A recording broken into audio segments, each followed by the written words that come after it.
வணக்கம். ஜிகேஎஸ்வி ரவிச்சந்திரன். இந்த வீடியோவில் பார்க்க போகிறது ப்ரொக்யூர்மெண்ட் காஸ்ட் சேவிங்ஸ். ப்ரொக்யூர்மெண்ட்டில் எப்படி காஸ்ட் சேவிங்ஸ் பண்ணுறது 3 ஸ்கில் ரொம்ப தெரிஞ்சிருக்கணும்.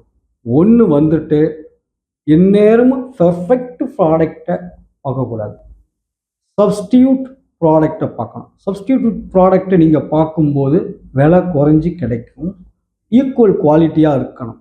ரெண்டாவது வந்து ஆல்டர்னேட்டிவ் சோர்ஸிங் தெரிஞ்சிருக்கணும். சில நேரங்களில் விலை அதிகமான சூழ்நிலையில் நம்ம பர்ச்சேஸ் பண்ணுற மாதிரி இருக்கும், ஆனால் total cost, operational, customer satisfaction இங்கே பார்க்கும்போது டோட்டல் காஸ்ட் கம்மியாகணும்.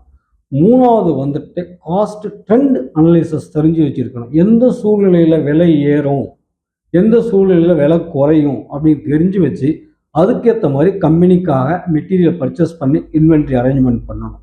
நன்றி, வணக்கம்.